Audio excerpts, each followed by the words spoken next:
नमस्कार दोस्तों, मैं हूं अभिषेक और एक बार फिर हाजिर हूं आपके लिए एक नई कहानी लेकर। दोस्तों, आज की ये कहानी एक क्लास के टीचर के जैसे आपको जीवन रूपी किताब का एक नया पाठ पढ़ाएगी और जीवन के संघर्ष में आपको कुछ नया सिखाएगी। और आज की इस कहानी में आप जानोगे कि कैसे आपका अहंकार आपके विनाश का कारण बन सकता है और कैसे आप अपने अहंकार यानी घमंड को काबू कर सकते हो। दोस्तों, बहुत समय पहले की बात है। एक गांव में एक मूर्तिकार रहता था। वो मूर्तिकार अपने काम के लिए उस पूरे इलाके में प्रसिद्ध था। वो ऐसी मूर्तियां बनाता था जिन्हें देखकर हर किसी को उन मूर्तियों के जीवित होने का भ्रम हो जाता था। यानी उसकी बनाई मूर्तियां एकदम जीवित प्रतीत होती थी और यही कारण था कि सब लोग उसकी मूर्ति कला के कायल थे। और शायद इसी कारण उस मूर्तिकार को अपनी कला पर बड़ा घमंड था।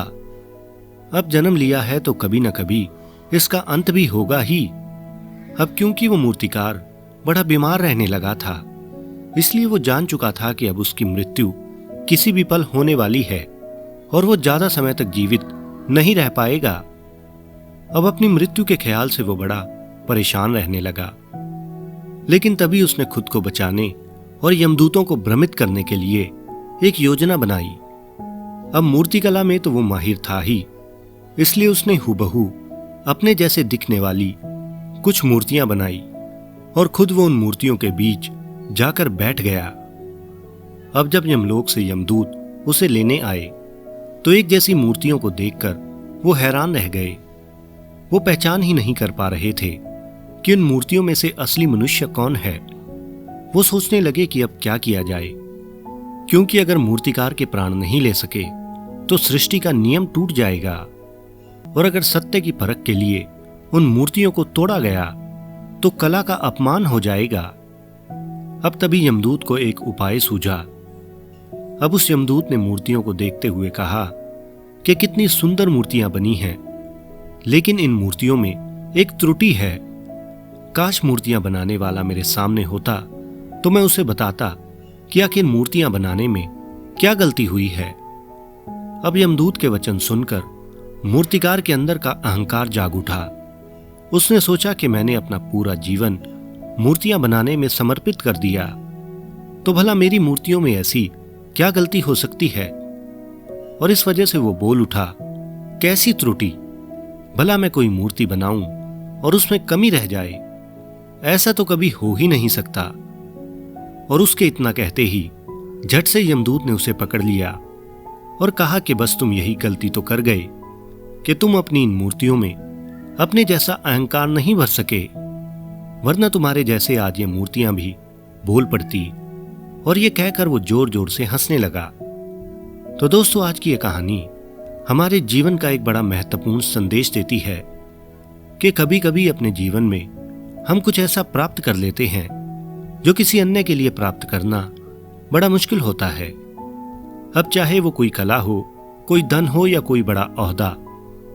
और दोस्तों, अपने द्वारा प्राप्त किए इस मुकाम की वजह से हमारे अंदर धीरे धीरे एक घमंड आने लगता है। अब क्योंकि यह घमंड धीरे धीरे आता है, इसलिए शुरू में हमें इसका कोई एहसास नहीं होता और हम इस घमंड में खुद को बहुत ऊंचा और दूसरों को बहुत नीचा समझने लगते हैं।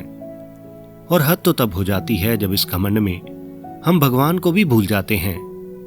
हम ये भूल जाते हैं कि इन सब को देने वाला वो भगवान ही है।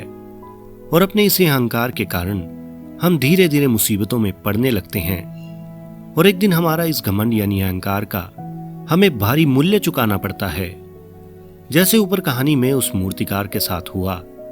यानी अगर वो न बोलता तो शायद उसकी जान बच सकती थी, लेकिन अपने अहंकार के कारण उसे अपने जीवन से हाथ धोना पड़ा।